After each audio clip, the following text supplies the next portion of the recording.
محترم حاضرین مجلس،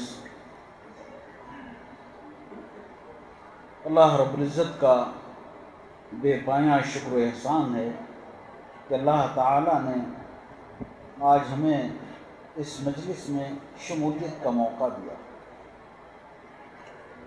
اس احسان کو ذرا محسوس کیجئے، آپ کو اللہ نے منتخب کیا کہ آؤ میرے گھر میں بیٹھو، میرے دین کی باتیں سنو۔ یا آپ اللہ کا انتخاب ہیں، اس انتخاب پر اللہ کا جتنا بھی شکر ادا کریں کم ہے میرے بھائیوں۔ اور اس مجلس میں ابھی ہم سے پیشتر جن حضرات نے تقریریں کی، جن حضرات نے گفتگو کی، آپ نے بغور سماعت کیا۔ میں دیکھ رہا تھا عموماً اس قسم کی مجلسوں میں اتنی خاموشی نہیں رہتی، لیکن بہت ہی سنجیدگی کے ساتھ آپ نے باتیں سنی۔ بہتوں کی آنکھوں، جب ہمارے بھائی پہلی مرتبہ ان کو سن رہا تھا، جب انہوں نے اپنی گفتگو شروع کی تو کتنوں کی آنکھیں بھیگی ہوئی تھیں۔ اللہ تعالیٰ ان علماء کرام کے جذبات کو، ان کی محنتوں کو اللہ قبول فرمائے، اور جو کچھ کہا ہے اللہ ہمیں اس پر عمل کرنے کی توفیق عطا فرمائے۔ محترم حاضرین اکرام، تین تقریروں کے بعد میں نہیں چاہتا کہ میں بھی کوئی تقریر کروں۔ میں چاہتا ہوں کہ میں آپ لوگوں سے گفتگو کروں، بات چیت کروں۔ تقریریں ہم سنتے ہیں، اور جیسا کہ میں نے کہا کہ بعض تقریریں ایسی ہوتی ہیں کہ آنکھوں سے آنسو جاری ہو جاتے ہیں، لیکن بدقسمتی ایسی ہے کہ یہ تقریریں جب تک ہم اس ماحول میں رہتے ہیں، تقریروں کو سنتے ہیں، ہمارے دل پر اثر ہوتا ہے، مسجد کے باہر نکلے اور پھر اسی ماحول میں چلے جاتے ہیں۔ اللہ رب العزت نے ہمیں جمعہ کے خطبات کی شکل میں ایک ایسی بیش قیمت چیز عطا کی ہے کہ اگر ہم جمعہ کے خطبات کو دل کے کانوں سے سنتے اور خطیب جو باتیں بتاتے ہیں اس پر عمل کرتے رہتے، تو میں سمجھتا ہوں کہ اس قسم کے اجتماعات کی ضرورت نہیں پڑتی۔ ہمارا معاشرہ صاف ستھرا معاشرہ رہتا، ہماری سوسائٹی ایک مثالی سوسائٹی رہتی کہ اس ممبر سے کبھی اللہ اور اس کے رسول کے علاوہ کوئی اور بات نہیں کہی جاتی ہے۔ میرے بھائیوں، اس ممبر سے اللہ اور اس کے رسول کے علاوہ کوئی بات نہیں کہی جاتی ہے، اور کتنا ہم نے سنا ہے، کتنا سنا ہے۔ ذرا غور کیجئے، ذرا کیلکولیٹ کیجئے، ذرا گنیے، 1 2 کر کے گنیے۔ اگر 10 سال کی عمر سے جمعہ کے خطبات آپ سننے آئے ہیں تو اپنی عمر سے اندازہ لگا لیجئے۔ میری عمر اس وقت 56 سال ہے۔ 10 سال سے اگر میں نے جمعہ کے خطبے سننا شروع کیے ہیں تو 56 میں سے 10 گھٹا کے 46 ہوتا ہے۔ 46 ضرب ایک سال میں کتنے جمعے؟ 56 52۔ تو 46 کو 52 سے ضرب دیجئے، کتنے ہوں گے میرے بھائیوں؟ کتنے ہوں گے؟ ارے کوئی بتائے نا۔ میں نے کہا میں آپ سے بات کروں گا 2500 کے لگ بھگ، اور ہر شخص اپنی عمر کے لحاظ سے جوڑ لے، 2500 دفعہ اللہ کی باتیں بتائی گئی ہیں، اللہ کے رسول کی باتیں بتائی گئی ہیں۔ معاشرے میں سدھار آیا؟ معاشرے میں کوئی تبدیلی آئی؟ کوئی فرق پڑا؟ اس سارا کا سارا معاشرہ، ہمارے بھائی فتنوں کی بات کر رہے تھے۔ وہ دنیا کا کون سا فتنہ ہے جس میں ہم ملوث نہیں ہیں؟ وہ دنیا کی کون سی خرابی ہے جس میں ہم ملوث نہیں ہیں؟ وہ دنیا کی کون سی خرابی ہے جس کا ہم شکار نہیں ہیں میرے بھائیوں؟ اور اگر آج کا تجزیہ کیا جائے تو سب سے بدتر معاشرہ، سب سے خراب صورتحال ہمارے محلوں کی نظر آتی ہے، ہمارے شباب کی آتی ہے، ہمارے نوجوانوں کی آتی ہے، ہمارے گھروں کی آتی ہے، ہماری آتی ہے، ہمارے بچوں کی آتی ہے، ہماری خواتین کی آتی ہے۔ ایسا کیوں ہے میرے بھائیوں؟ محض اس لیے کہ ہم صرف سننے والے بن گئے ہیں، صرف سننے والے بن گئے ہیں۔ اس لیے میں نے کہا کہ میں تقریر نہیں کروں گا، کیونکہ مجھے ڈر ہے کہ میری تقریر بھی اسی چہار دیواری میں محصور ہو کے رہ جائے گی. لوگ جب باہر نکلیں گے تو سب کچھ یہیں چھوڑ کے نکلیں گے. اس لیے میں نے سوچا کہ میں تقریر نہیں کروں گا, میں آپ سے بات کروں گا. میں آپ سے بات کروں گا.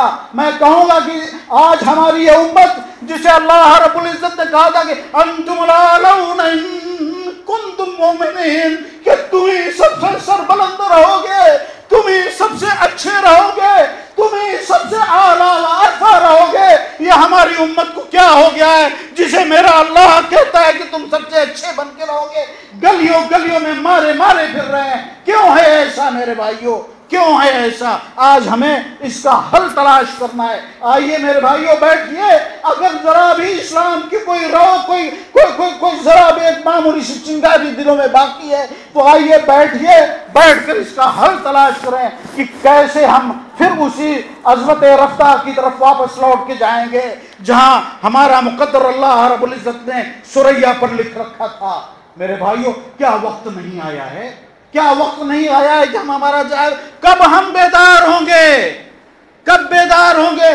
40,000 بچیاں کہتے ہوئے سینہ پھٹ جاتا ہے. 40,000 بچیاں ہمارے گھروں کی, ہمارے جگر کے جو ٹکڑے ہوتی ہیں. میری ماؤں اور بہنوں سنو, 40,000 بچیاں گھروں سے نکل کر غیروں کا ہاتھ پکڑ کے چلی گئی ہیں. کیا اب بھی ہم بیدار نہیں ہوں گے؟ کیا غیرت اب بھی نہیں جاگے گی؟ کب اٹھیں گے میرے بھائیوں, کب جاگیں گے؟ کب یہ احساس پیدا ہوگا کہ اب تو ختم ہو جائے, اب تو رک جائے, اب تو ہم نے اگر اسلام کا دعویٰ کیا ہے, لا الہ الا اللہ اور محمد رسول اللہ کی گواہی دی ہے, تو اب تو اپنے دین کی طرف لوٹ کر آئیں اور ہم اس دین حنیف کی پیروی کرنا شروع کریں جس میں اللہ نے اس دنیا کی ضمانت لی ہے, اس دنیا کی کامیابی کی ضمانت لی ہے, آخرت کی کامیابی کی ضمانت لی ہے. میرے بھائیوں, کیا وقت نہیں آیا ہے؟ میں پوچھتا ہوں آپ سے, کیا وقت نہیں آیا ہے کہ ہم بیٹھ کر جائزہ لیں؟ آیا ہے یا نہیں آیا ہے؟ آ گیا ہے نا؟ دل یہ گواہی دے رہا ہے نا کہ بہت ہو گیا, اب بیٹھ کے سنجیدگی سے کچھ سوچا جائے, کچھ لایا عمل بنایا جائے, کچھ ایسا کیا جائے کہ ہم اس ماحول سے نکل جائیں. میرے بھائیوں, میرے محترم اور بہت ہی محترم اور بہت مبارک لوگوں, یہ سمجھ لیجئے اللہ کا یہ احسان ہے آپ پر. اللہ کا احسان ہے کہ اللہ نے آپ کو ابھی بھی موقع دیا ہے, اللہ نے آپ کو یہاں جمع کیا ہے. آپ کی مثال دیکھیے, اللہ رب العزت قرآن مجید میں فرماتے ہیں لَأَمْلَأَنَّ جَهَنَّمَ مِنَ الْجِنَّةِ وَالنَّاسِ أَجْمَعِينَ, کہ میں جہنم کو جنوں اور انسانوں سے مکمل طور پر بھر دوں گا. لیکن آپ کو میرے عزیزوں, میرے محترم بزرگوں, میرے بچوں, میری ماں اور بہنوں, آپ خوش نصیب ہو جنہیں اللہ رب العزت نے اس پوری انسانیت میں سے 20% لوگوں میں آپ کو شمار کیا ہے جو لا الہ الا اللہ محمد رسول اللہ کہتے ہیں, اللہ کی وحدانیت کا دعویٰ کرتے ہیں, اللہ کی وحدانیت پر یقین رکھتے ہیں, اللہ کے رسول صلی اللہ علیہ وسلم کی رسالت پر یقین رکھتے ہیں. ہم وہ خوش نصیب ہیں جنہیں اللہ نے ہمیں اختیار کیا ہے. میرے بھائیوں, ہمیں یہ موقع دیا ہے. اس کی مثال دیتے ہوئے میں اکثر و بیشتر جب گفتگو کرتا ہوں تو یہ مثال دیتا ہوں, اور میں آپ سے بھی کہتا ہوں کہ اس مثال کو سنو. اگر کوئی شخص جس کے پاس ایک میڈیکل کالج ہو اور اس میڈیکل کالج کا کل اختیار اس کے ہاتھ میں ہو, اور وہ اپنے کسی عزیز کو اس میڈیکل کالج میں ایڈمیشن دلا دے, میرا عزیز ہے میں اسے ایڈمیشن دلا دیتا ہوں. ایڈمیشن دلانے کے بعد وہ عزیز جو ہے نہ وہاں کا نصاب تعلیم پڑھتا ہے, نہ وہاں کے پریکٹیکلز میں شامل ہوتا ہے, نہ وہاں کے تجربات میں حصہ لیتا ہے, نہ وہاں کے امتحانات میں بیٹھتا ہے, نہ وہاں کے نظام کی پابندی کرتا ہے. کیا وہ ڈاکٹر بن جائے گا؟ میرے بھائیوں بولیے آپ لوگ, نہیں بنے گا نا؟ بنے گا؟ نہیں بنے گا نا؟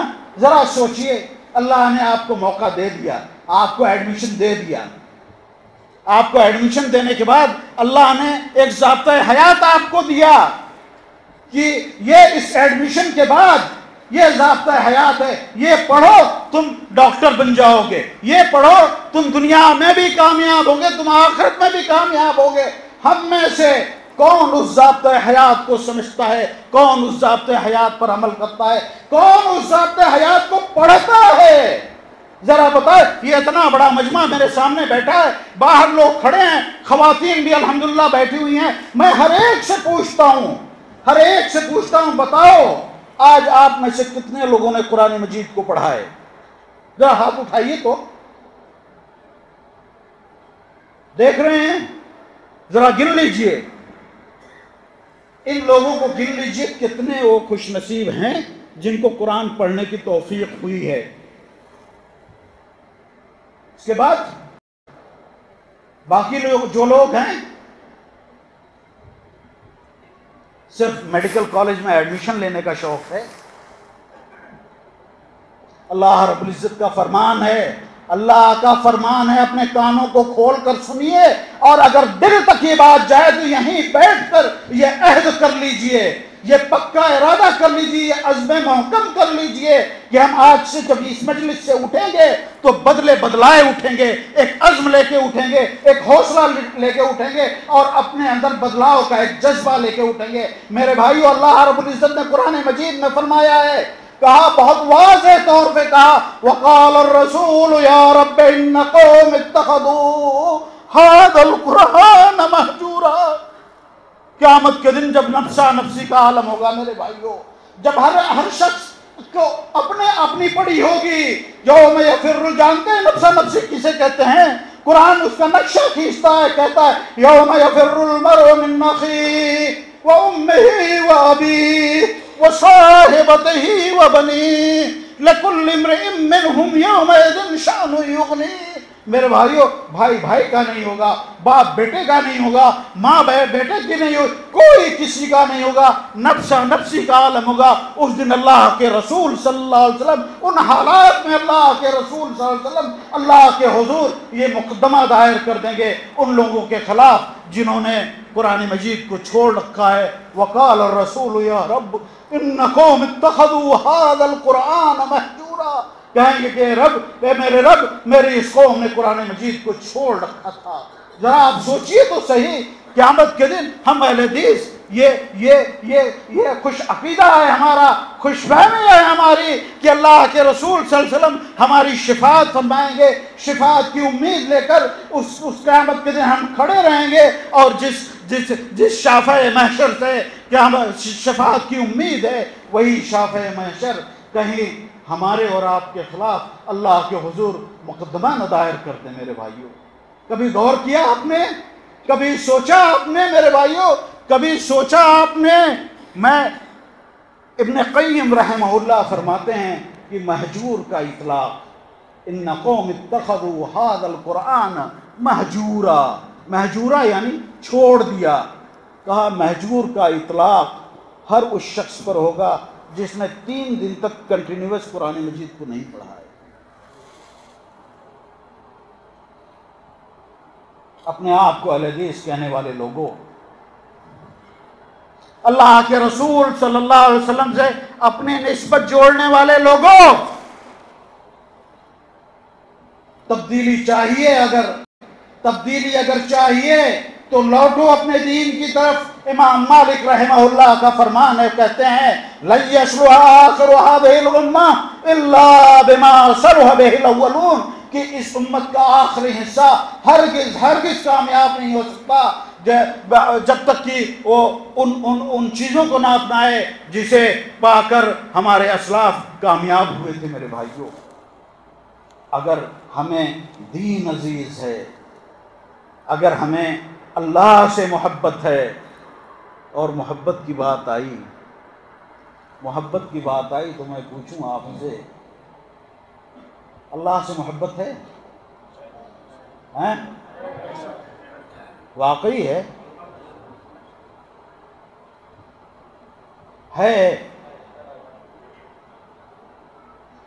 اور میں اگر کہوں کہ نہیں ہے تو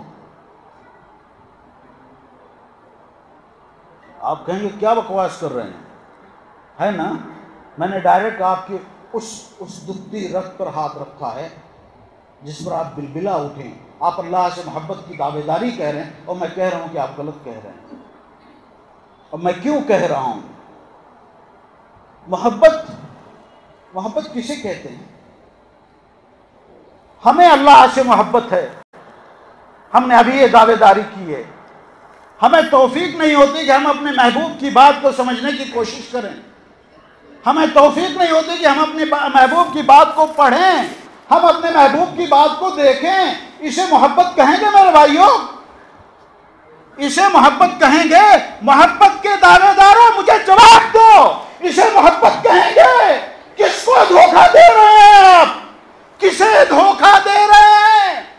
کہاں پڑے ہوئے ہیں؟ محبت اسے اگر کہتے ہیں تو ذرا مجھے محبت کا فلسفہ سمجھا دیجئے، کیا اسے محبت کہا جا سکتا ہے؟ ہم کہاں ہیں میرے بھائیوں؟ ہم کس ماحول میں زندہ ہیں؟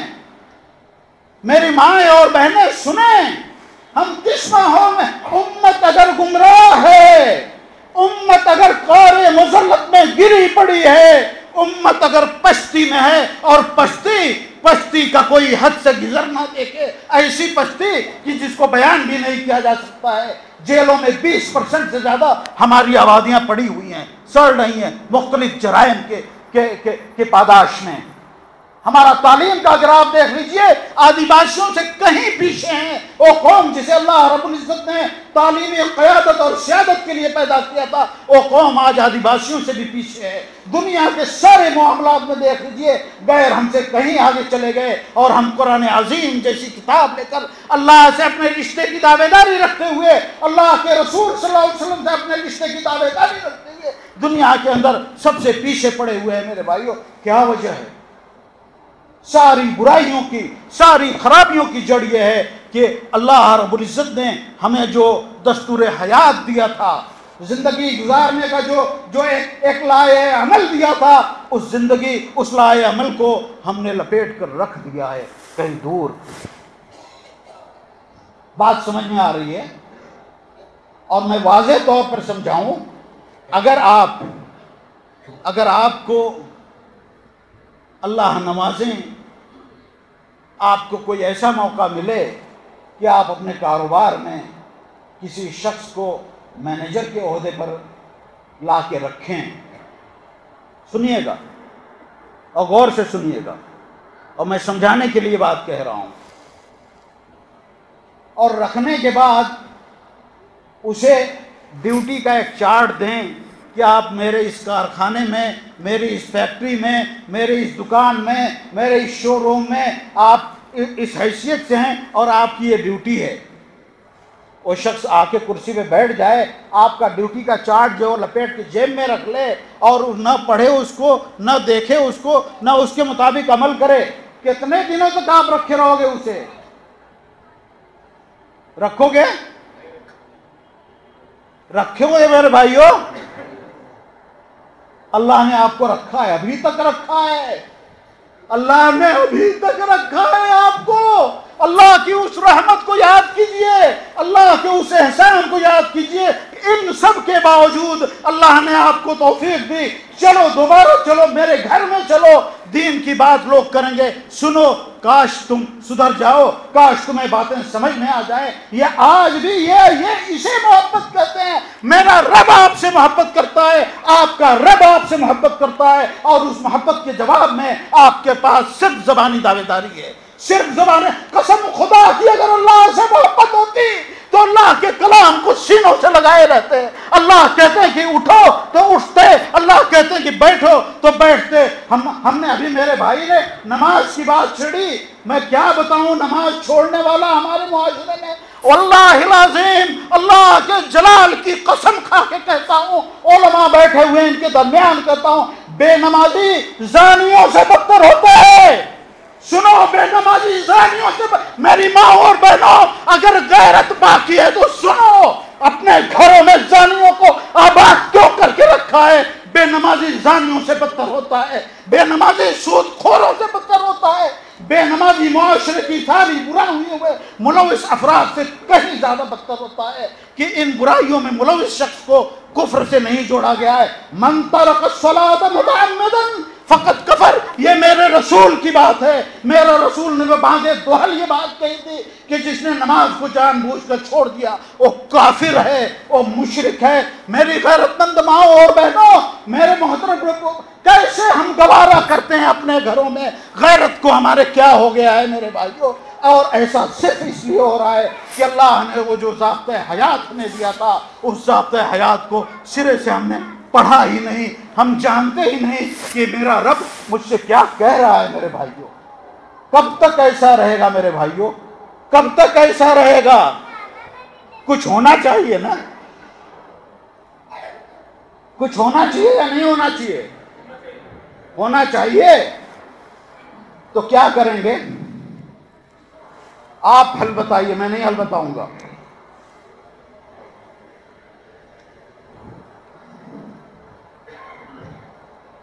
کیا ہونا چاہیے؟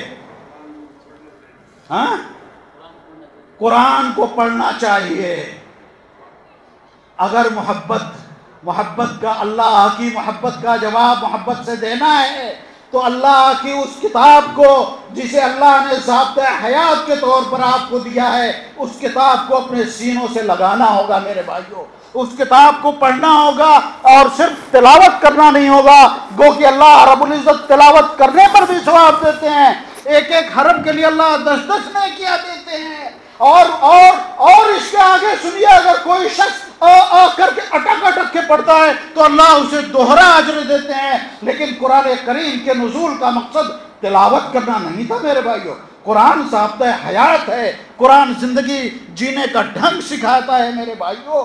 آئیے آج یہ عہد کریں کہ ہم اپنے گھروں میں خاص طور پر اپنی ماؤں اور اپنی بہنوں سے گزارش کروں گا کہ گھر کی سیادت اور قیادت ان کے ہاتھوں میں ہوتی ہے. یہ چاہیں تو گھر کو جنت کا نمونہ بنا سکتی ہیں. اور آپ کو مخاطب کرتا ہوں کہ آپ کو اللہ نے قوام بنایا ہے, ان خواتین کا نگہبان بنایا ہے. قوام میں لوگ معلوم نہیں کیا کیا معنی کرتے ہیں. ان کے آپ نگہبان ہیں. آپ اور یہ خواتین مل کر گھر کا ایک ماحول بنا سکتی ہیں. اگر گھروں میں قرآن مجید کو ترجمے کے ساتھ پڑھنے کا آغاز کرنا چاہیے, کریں گے میرے بھائیوں؟ کچھ احساس ہے کہاں بیٹھ کے انشاءاللہ کہہ رہے ہیں؟ اللہ کے گھر میں آپ وعدہ کر رہے ہیں, اللہ کے گھر میں بیٹھ کر یہ عہد کر رہے ہیں. میری ماؤں اور بہنوں, اور میں بار بار اپنی ماؤں اور بہنوں کو اس لیے مخاطب کرتا ہوں کہ اگر مائیں یہ ٹھان لیں کہ گھر میں اگر کوئی قرآن مجید کو نہیں پڑھتا ہے تو اسے ناشتہ نہیں ملے گا, کچھ بھی ہو جائے اسے ناشتہ نہیں ملے گا. آپ یہ ٹھان لیں کہ اگر گھروں میں نماز کا ماحول اور قرآن مجید کی تلاوت کا ماحول نہیں بنایا گیا تو ہم اس گھر میں ان عورتوں کے ہاتھوں کا ناشتہ نہیں کریں گے, ان کے ہاتھ کا کھانا نہیں. سماجی بائیکاٹ کر دیجئے گھروں کا اگر گھر میں اللہ کی بات نہ کی جائے, اللہ کے کلام کو نہ. یہ اگر ہمت اور حوصلہ ہے تو آپ کر لیں گے. ہے حوصلہ میرے بھائیوں؟ ہے حوصلہ؟ کریں گے آپ لوگ؟ یہ اگر مولانا ان کو یاد دلائیے, بار بار یاد دلائیے کہ عہد, ہنسیے نہیں, میں کوئی لطیفہ نہیں سنا رہا ہوں. میرا تو جی چاہ رہا ہے اپنی یہ ٹوپی اتار کے آپ کے قدموں میں رکھ دوں. اللہ کے واسطے, اللہ کے واسطے میں کہہ رہا ہوں میرے بھائیوں, اللہ کے واسطے کہہ رہا ہوں, اپنی آخرت کو سنوار لیجئے. اپنی یہ جو چھوٹے چھوٹے بچے بیٹھے ہوئے ہیں ان کے مستقبل کو بچا لیجئے, ان کے عقیدوں کی حفاظت کیجئے. اگر نہیں کر سکے تو کل جب آنکھ بند ہوگی تو اللہ تعالیٰ پوچھیں گے. میرے حبیب کا فرمان ہے, اللہ کے رسول صلی اللہ علیہ وسلم کہتے ہیں الا کلکم رائن. میری بہنوں سنو, الا کلکم رائن وکلکم مسئول عن رعیتہ. تم میں سے ہر ایک شخص ذمہ دار ہے اور اس سے اس کی ذمہ داری کی بابت پوچھا جائے گا. یقین ہے اللہ کے رسول صلی اللہ علیہ وسلم کی رسالت پر؟ یقین ہے یا نہیں ہے؟ جس رسول کی رسالت میں ایمان اور یقین کی دعوے داری کر رہے اس رسول کے الفاظ میں سنا رہا ہوں، الا کلکم راع وکلکم مسئول عن رعیتہ، تم میں سے ہر ایک شخص ذمہ دار ہے، اس سے اس کی ذمہ داری کی بابت پوچھا جائے گا۔ میرے بھائی،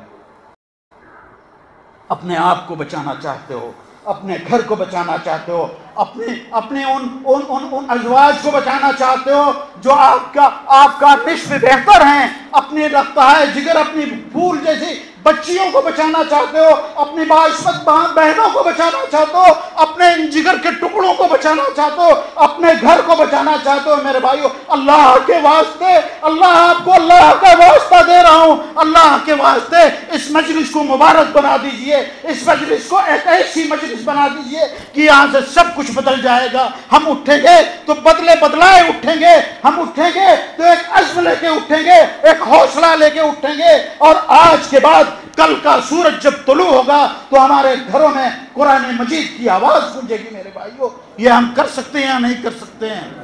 میرے سامنے مردوں کا یہ مجمع بیٹھا ہوا ہے، اور مرد باعد کہ ہراساں نشود، مرد تو وہ ہوتا ہے جو بڑے بڑے فیصلے کر لیتا ہے ایک چھوٹے سے۔ ہمارے سامنے ابھی کوئی بہت زیادہ دن نہیں گزرا ہے، 2014 سے پہلے ملک میں ایک اور ڈرامہ رچایا گیا تھا، اور ایک 80 سال کا بوڑھا شخص ملک سے کرپشن کے خاتمے پر کے نام پر بھوک ہڑتال کر بیٹھا تھا۔ یاد ہوگا، میں سیاسی باتیں نہیں کر رہا ہوں، جو لوگ معاملہ فہم ہیں وہ سمجھ رہے ہوں گے۔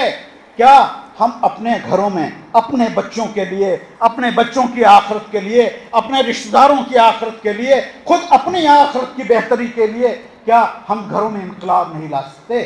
کیا ہم گھروں میں وہ ماحول نہیں لا سکتے کہ اگر قرآن مجید کو نہیں پڑھا گیا؟ نماز چھوڑنا تو تصور نہیں ہے میرے بھائیوں، نماز چھوڑنا تصور نہیں ہے۔ میں قرآن کی بات کر رہا ہوں، اگر قرآن مجید نہیں پڑھا گیا تو ہم بھوک ہڑتال پہ بیٹھ جائیں گے۔ حوصلہ ہے